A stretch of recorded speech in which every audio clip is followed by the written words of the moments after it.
early 1985. So my first computer that my parents actually during the night time, we are from very, very poor family. So you only afford for sending one kids actually to a computer class. I remember it's a 286 computer. They have two big 5-inch, what they call it, discs that, you have to load the OS first, after that followed by the second disc for any application that you play. And slowly you become to, Lotus 123 and all the word editing tools that, you have to be DOS type of the screen layout. At Help University, you are leading digital transformation across the organization.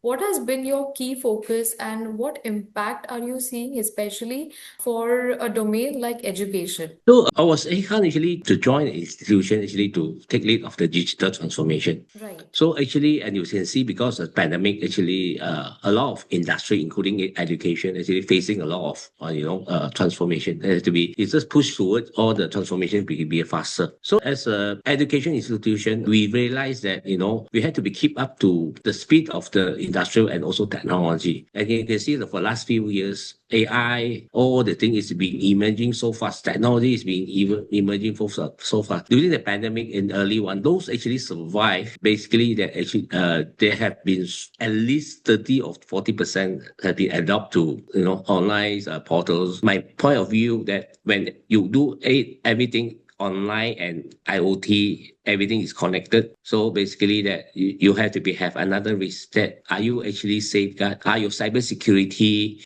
protection is enough actually to safeguard your data.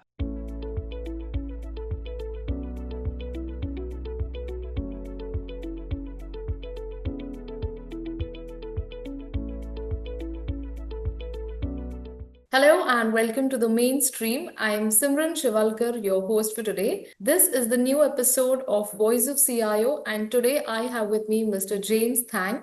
Firstly, James, thank you so much for being a part of the series and joining us today. Yeah, hi Simran. Hello. Well, Yeah. it is my pleasure to invite you and welcome you to this episode of Voice of CIO. And I will take this opportunity to share a few things about you and introduce you as well. Shall I? Well, James Thang is the Group CIO at Help Education Group, and with over 27 years of experience spanning software development, digital transformation, and global IT leadership, he brings a deep understanding of how technology can reshape industries. Currently leading innovation at Help University, he has worked across Asia Pacific, China, as well as Europe, helping organizations navigate change, drive efficiency, and build a future ready system. In today's conversation of Voice of CIO, we will try to unpack his journey, the leadership lessons that he has taken, and also his take on the evolving role of CIO in today's tech driven world. Without any further ado, let's begin. Firstly, James, thank you once again for being a part of the series. And like I said, with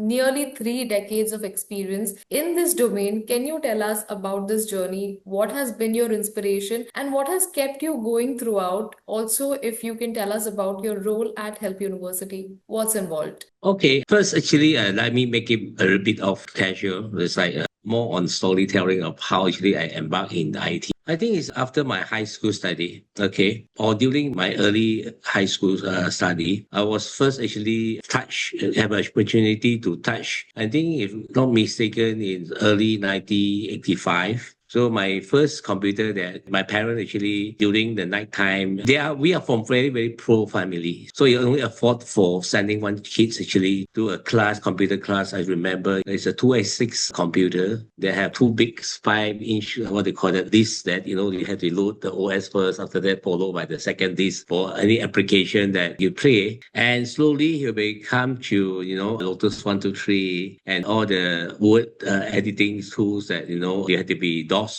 type of the screen layout. And if after actually I graduate from high school, after the exam, we call it SPN Malaysia. So I was having a short break that I work in Singapore for a part-time job. The part-time job actually is we call it garment factory. Okay. Where they have a bit of the garment actually been put into the machine to color into different colors. There's the first time that I was be the lab assistant. Then I was the first teach to operate the computer, the piece of the what they call it, the clock color that put into one, I think it's IoT devices that measure the color of the RGB. Correct. So, and when I put the data actually presented, oh, red is how many percent, blue, green and how many percent, blue is how many percent RGB. So, but its accuracy is only, I think it's about 80%. The remaining 20% actually is a mismatch of me and the lab assistant actually to mismatch the color, to make sure the color when you put on the things is about maybe 20 or 30 times or mismatch of color, RGB color. Then basically that will come out with the sample things actually put into the production. And this is my first touch of journey. Actually, I was touched with the computer. I found it's very, very interesting. So this actually, after the result come out, I score very well. Okay. And I get the scholarship. I was sent to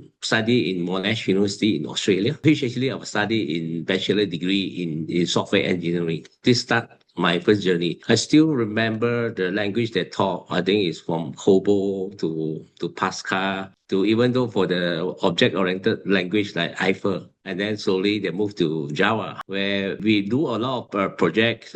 They basically the collaboration between the university and Microsoft on the biometric authentication. This is my internship project. So the biometric in the sense of we use fingerprint biometric authentication. We use our retina for the for the authentication for the single sign-on, all these things. It was very, very excitement of the things that actually we complete the project is very, very successful. And I was offered a job actually to join Microsoft. At the same time, they sponsor me for my master degree. But very unfortunate, actually, I didn't complete. I only complete first year because due to my father health condition, actually, I have to come back to Malaysia. So I was offered to Microsoft Malaysia to continue my journey there. And then basically I found actually the job is not suitable. It's more on the consulting works. So I joined a company that more doing on the e-banking. We are the first company, I think, in Southeast Asia. We come up with the e-banking and intranet banking. I think back in 1997. So our customer like Postbank Singapore, the time Banking List Malaysia, UOB, and then BI Indonesia, all these in Southeast Asia banking that we implement the e-banking. And I was headhunted again by Microsoft and to offer to work in Germany, which I get the better pay for the automotive industry. Actually, it's Daimler Chrysler. So in there, actually, I start my journey in manufacturing, that doing all the coding, back-end coding for Mercedes, like, how actually to customize your car. And during that time, that also Daimler going through the first, I think, second phase of digital transformation. I was fortunate to join as a group partner because during the time it's a merger between the largest Daimler and Chrysler merger. So actually, I was put the role actually to do the transformation to to combine the both company the account sharing into we call it admin portal that actually they can share all the share drive, all the document worldwide. And I also was to be in charge for doing things that they call it skill DB, to put in all the skill set globally for about 300 to 500,000 employee. That on particular project, if they say you want to have the project task force, skill DB actually give you things. Skill DB purposely is to build for all the staff to update their skill set. Right. And also that, to update all the project that involved before. So basically it's like a skill set DB that for Mercedes-Benz and also Daimler Chrysler worldwide to form project team, which is in the early year. We call it, that time they said the working culture is supposed to be global. No, that is 24-hour round record where the project actually can start in the morning, maybe in Germany, afternoon, maybe in Malaysia, at night time, maybe in US, for example. So everything actually is continue actually for collaboration between multiple continents, multiple countries, 24-hour round the clock. Actually, so the project can be delivered much faster. Absolutely. And this is my experience for the first digital transformation. And then after being so many years in Germany, I was feel tired. I come back to Malaysia. So and I joined telco in telco business in time.com. All this also built me up for all my knowledge in terms of management, in terms of technical, in terms of architecture, design, in terms of being involved in many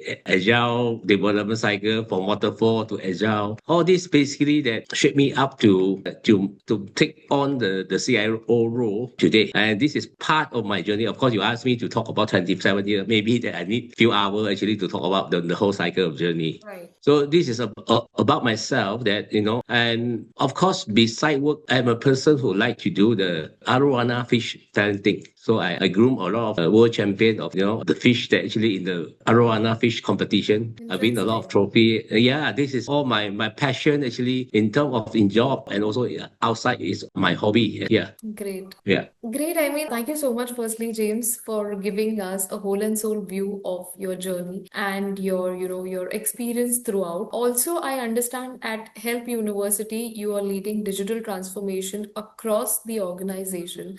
What has been your key focus and what impact are you seeing, especially for a domain like education? So I was able actually to join an institution actually to take lead of the digital transformation. Right. So actually, and you can see because of pandemic, actually, a lot of industry, including education, actually facing a lot of transformation. It has to be it's just pushed forward all the transformation be faster. So as a education institution, we realized that we had to be keep up to the speed of the industrial and also technology. And you can see that for the last few years, AI, all the thing is being emerging so fast. Technology is being even emerging so fast. During the pandemic in early one, those actually survived. Basically, that actually there have been at least 30 or 40% have been adopted to online portals or taking the order online. And basically and you slowly see that the trend actually is the AI is slowly taking away. Like for example, especially the agentic AI. Correct. Yeah, it's taking in terms of the customer service, for example. So, and we know that actually the education actually need to be changed. That so the first actually for the digital transformation in education, basically that we try to actually not say reduce the manpower actually for the cost saving side, and actually slowly doing it into the part of the digital transformation. First thing actually we are pushing all the service to be self-service based. Is how is similar to how actually bank is doing. Yeah. As you see, bank is closing a lot of counter now. It's all relying mostly on the e-banking. So you do transaction, everything, transfer, everything is all self-service online. So it's the same thing that actually that we are doing the same, that in the same, we actually slowly that utilizing our technology together with the AI to revamp our education management system Right. and also the learning management system, which this EMS and LMS to be transformed together. Right. So now from the beginning, from the onboarding journey, everything is guided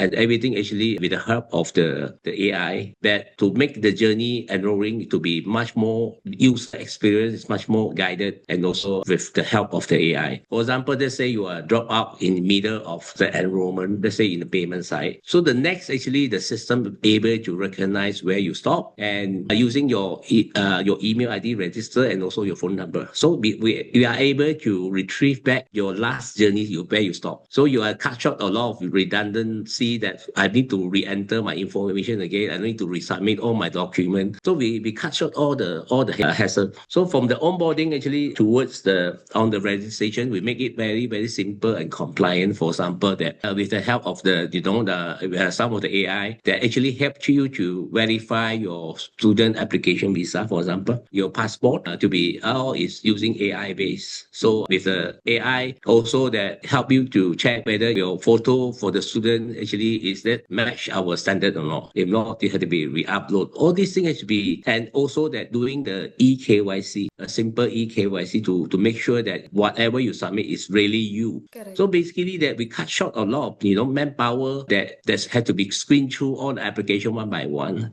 which previously what we had done now become 70% is been approved and accepted by the agentic AI base. So this is what actually we have been doing for the past few months, okay, with the help of the new EMS window. So and also that from also we enable the auto timetabling. So basically that last time we doing especially the Hazel actually is for the registrar and also or they call it registry to come up with the timetable. How actually you come up with a timetable then can able to fulfill everyone's no crash for the classes, no crash for the program, no crash for the lecturer, and also no crash for the student. So now actually actually AI able to give you a very, how to say, crashing less timetable with the help of AI. Then eventually it also make the student during the airdrop period, after you do the course selection and during the airdrop, because that the AI already tell you to prevent you to choose any courses or any classes that crash with each other. So with this reduction, and we can see that 98% has been reduced for the airdrop. Why? Because the 2% actually is those that they have to be, because they have some existing students, they will deal with the thing actually to make sure the courses won't crash so much. So it's only very minor 2%. And we are actually finding the AI-based things. And also that because we are having two campuses, it's about 1 hour's driving distance. So between two campus traveling time. So the management said that it tried to utilizing all the classes, the utilization class. So some classes, let's say it cannot fit in campus 1, maybe you need to set to the campus 2. So but put in time that you have 1 hour or 2 hour buffer for them actually to travel across the campus. For we have our university buses to travel around the campus to pick the student to what they call it, to assess the make sure they are actually not miss the class. So all these things actually be done using our system. And for those students, that postgraduate students especially, we already have the learning management portal. That actually all they do actually email has been scheduled, sent to their email with all the link to the LMS portal, and where they can log into the LMS, and whether it's either it's a pre-recorded video or basically it's online classes that conduct according to the schedule and timetable. And of course that the transformation also involving, let's say for example, how to cater if lecturer having medical leave. So the system also able to send notification class today is cancelled due to lecturer. What actually lecturer need to do is just that, put the status there, MC, and basically it's all automated. So with all these things, and also that we also implement the e-portaling for the online exam, that working together with some of the China technology for the e-portal services by applying, we call it human behavioral analysis features inside. So right now the AI able to detect, are you actually right now, like for example, right now I'm having exam right now with the camera on. Am I actually focused on my exam, or I was look around that try to seek for any answer of the thing. So with this advanced technology being applied in, so it's up to the exam supervisor. Is any suspicious copycat happen? It's left for the supervisor whether they will be review the video and whether they want to allow them to continue the exam or not online with e-portaling. So beside that, we introduce things like, for example, more innovative. We call it e-portfolio in our LMS for all those student, online student or remote student that actually study on our online courses and also micro-credential courses. They're able to be award, we call it e-badges, and also that the transcript, everything actually is all online. It will follow you forever.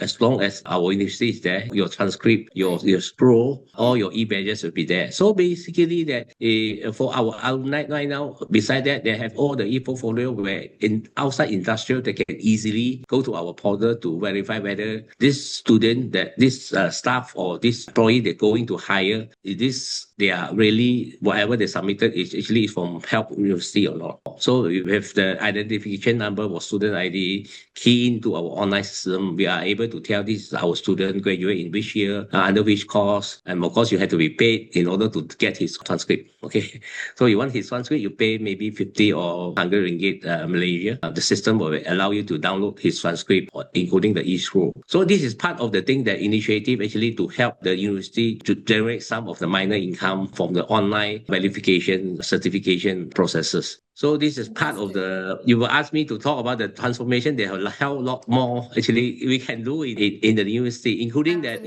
I have been implemented before. We call it digital e-wallet. Actually, they can use actually for the international school student and also our university student actually to transact using the e-money. Rather than you having the physical money note right now, actually it's all e-money transactions. They have been implemented before, including that by implementing the license plate recognition LPR. for the parking system. So basically, the car coming in, no, you don't need to wind down your windows with a car plate. If you're registered, you season parker, it will open the barrier for you. If not, you have to tag your credit card in order to go in. So everything actually is using the technology innovation that we have partnered with most of the China university, and also some of them actually from US also, and also from UK. Our we call it our collaboration university, that actually that for the technology exchange. So and the aim basically also that we try to make our university to be the first AI based university to be in Malaysia, and also that our university have been participate in Malaysia government the AI.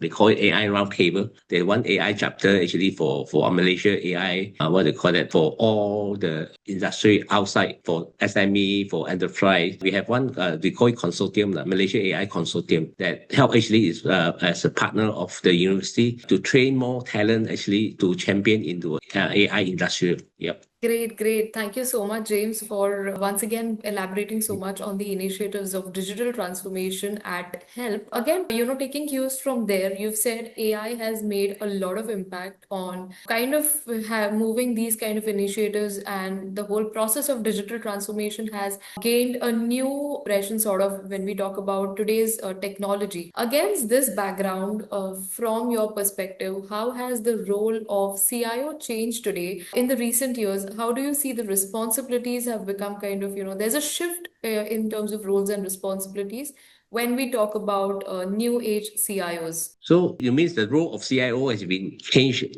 respectively. Right, Yes, right. because of the, a lot of act has been approved. For example, in Malaysia, they have a new Right. cybersecurity act. Then they have what they call it, the new data protection act has been come out. So a lot of people asking, so is this a role of a CIO to champion in this cybersecurity and also the data protection, PDPA, all these things? Of course, for the small SME, they can't afford to having multiple roles. For example, that cybersecurity is supposed to be the role of CISO, Chief Information Security Officers. And basically, the role of the data protection, the PDPA, all this is to be fall under the Data Protection Officer, DPO. So that throughout, because of technology changing and also the what they call that, the AI, everything is that the landscape basically had to be changed. But the fundamental is still be the same as many years ago. Because right, you are talking now to safeguard your data. You are talking now how actually that to make sure that your customer information that you store is not being leaked. And today is much more in advanced how actually you make sure that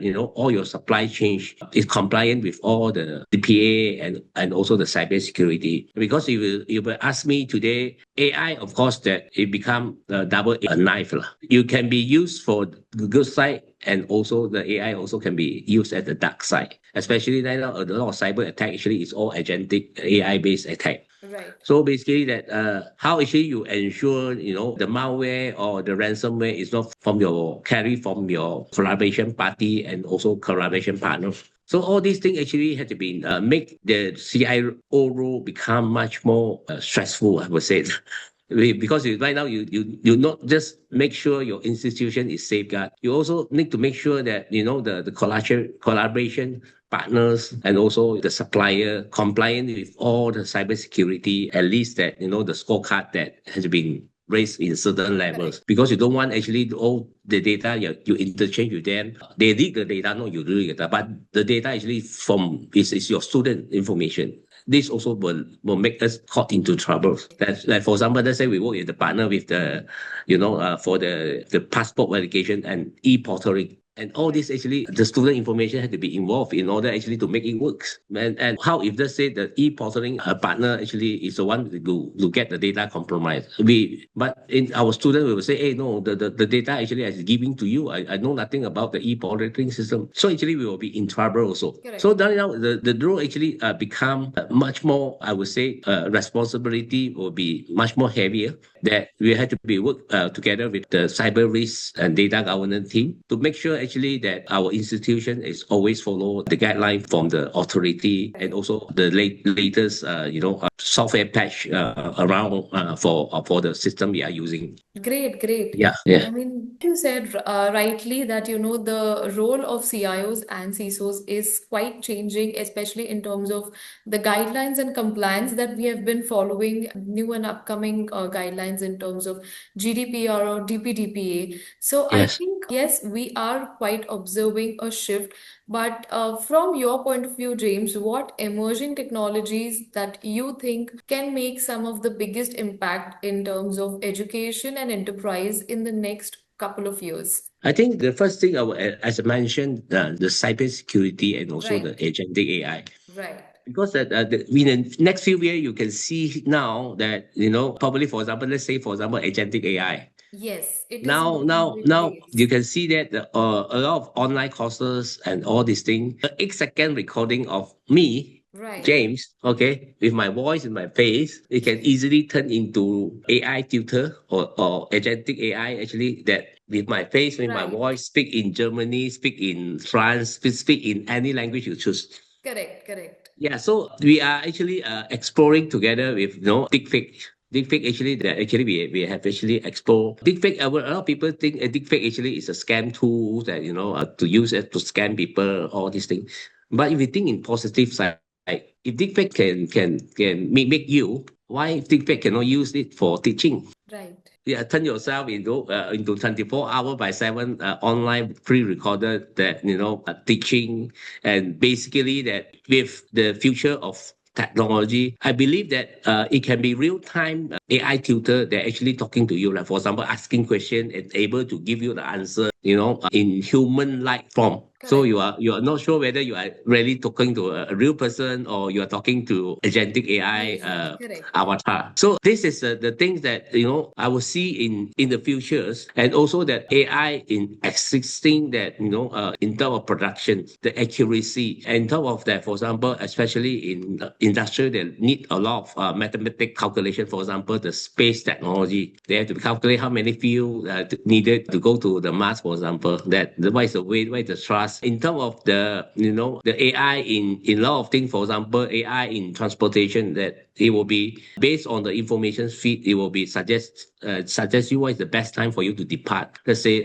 in very, I think you can see that during the festive season in China, the traffic is terrible. So with the help, I think China actually is utilizing the AI to plan a very comprehensive schedule for all his citizens. What is the best time for you to depart for cross city or intercity, which will reduce 30 to 50% of the traveling time. This is what actually I see what the AI has been done. And also that, for example, that a lot of, I think in Singapore or even though in China, all the border right now is all self-service counter checking. There's no more custom officer sitting in front of you, hand over the passport. If you travel Singapore recently, you see it's all passport. You just, we call it e-passport thing like that. You just do it yourself, do your face recognition, put in your finger on the screen to capture your fingerprint, and actually you are free to go in the border. So, and also that in terms of the cyber security, that technology together with AI, cyber security in terms of things that, for example, the Security Operations Center (SOC) slowly will be replaced by agentic AI SOC. We call it AI SOC, which actually I would believe it will be happen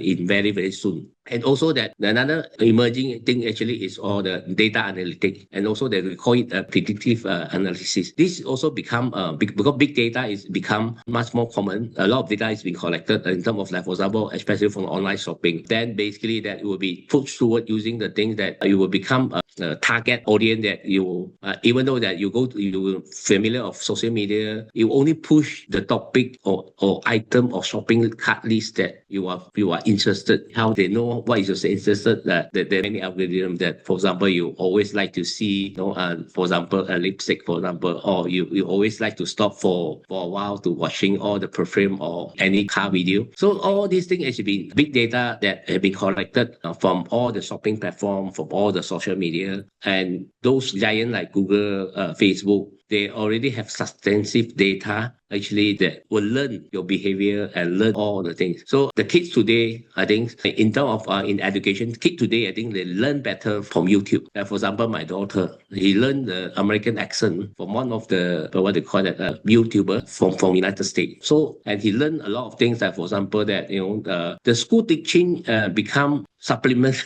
I would say he learned more from all the YouTube and from all the social media platform rather than she learned from school. So I believe that it's solely the education industry has been facing some restructure and also disruption because of the common use of everything is go online, including that right now order foods with so convenient. It's just in Malaysia we call it Grab Fruits. You just go to the thing and you can order anything you like to eat from multiple locations and send to your house within maybe 20 minutes to 30 minutes. So the technology to be focused, I think, is on AI because AI actually that they slowly can champion in many industries. Cybersecurity, like for example, one of the things I would say that AI SOC, the AI, I won't believe that human eye can see the firewall logs that produce few thousand logs, I think, for a few minutes compared to the AI that actually able to do that. For example, that we have recently put our Palo Alto firewall logs into one of our partners that doing the AI SOC. Within 48 hours, actually, we capture about the system, the AI SOC able to analyze more than 250 million. Correct. Within 48 hours logs. Do you think human eye can process 250 million logs and tell you which one is a potential attack or which one actually is a back IP? I don't think human able to tell you that detail. So AI slowly will be replacing human jobs, especially on the frontliner, the customer service, while we are sleeping. And also the AI actually can be turned into the teaching. Using the agentic avatar AI in online digital learning. I think today, you see a lot of video from China TikTok meetings that online selling actually is all AI generated. You won't believe it that what you see in the video every day content is changing based on their product, based on the analytics. It's all AI generated thing because that they have your video of your footage, your face, and they create a targeted stock clip video that for specific product that to introduce and to give the what they call description of the product. And this actually make it 24 hour by 7 you are selling product internationally. Yep. Yes. So, Yeah. of course, I mean, James, thank you so much for sharing incredible insights and some use cases as well. When we talk about AI and its branches, especially agentic AI, perhaps that could be the one of the technologies to dominate the future in the next couple of years. So, thank you once again for throwing light on some of the critical aspects when we talk about emerging technologies today. Lastly, before we wrap up, James, I would like to understand from you any key practices or key recommendations that you believe the next gen leaders or CIOs should adopt. If you had to sum up the future of tech and IT leadership in one line, what would that be? Okay, let's put this in together. I always tell people. So AI, you have to be understand actually what your organization needs. Of course, there are a lot of technology out there that of course that and those technology that latest you want to be the champion. The things those are latest thing is not cheap. Correct. So you have to be identify what is your business need. For example, don't because of AI your operation. So you have to identify what is the weak processes that which actually can be assisted using the AI or through the automation or digitalization that make it more efficient, make it more cost saving. So not blindly follow whatever people say, because of AI, everything want to change to be AI. For example, that for the industrial, like, utilizing a lot of that customer service, especially now because of by enhancing the customer experience for the self-service portal, for example, banking, eventually you will see the customer will make themselves self-service rather than calling the call center to get the information they want. For example, that last time maybe you want to call the bank to check what is the outstanding amount, when is the due date. But today with the mobile apps or even the e-banking portal, you are able to know all this information. Okay, for example, that let's give one very example that last time when one very things that your car insurance and also the car tax. Last time, actually, you had to be depend on the agent. Hey, quote me, my car insurance going to expire. Please quote me whatever that, the thing. Now you can easily go to any online insurance portal that, what you call it, automatic key in your car plate number, your identification, your national identification number, that already can automatically give you the pricing together with all the payment link it's all self-service today, And in terms of for the insurance company or any of the service company, they're reducing the manpower by making the thing to be more efficient. So they're spending money on the automation, on AI, to make it much more, the user experience to be much more simpler, much more lean, and much more faster. So this is the way that you're supposed to be adopting the technology into your business. But for those that the industry that need a lot of human touch, for example, that the personal experience, that maybe that you will still semi-automate the processes, but the personal touch need to be retained. For example, that we call it a luxury shop. For example, that LV. For example, that those you won't buy a handbag or you won't buy a car when you are not experiencing it, when you're not touching it. Correct. Okay, so especially for those that very expensive luxury line product. So and also that some of the things that, for example, that medical line, the doctor physically visit you. So the online, actually, that the doctor to see you based on the camera video, it is happening now in China. But this is for more common disease like flu, cough, fever, all these things. But more complicated disease, that you still need to go to a hospital to go through the X-ray, the MRI, Correct. and with all the physical doctor consultation, actually to do Right. it. That's why I would say that not every business suitable to AI, to automate, to do the transformation. But for those that actually able to do that, my point of view that when you do everything online and IoT, everything is connected. So basically that you have to have another risk, that are you actually safeguard? Are your cybersecurity, protection is enough actually to safeguard your data? Your data is very important. So most of the ransom, actually they ransom you because of the data. So how good is the protection? So that's why that these two things, that, and also that you need to revise, that you have to have a data governance policy. Don't simply share because whatever you share to AI, forever in AI. Correct. So sensitive information, you have to be classified.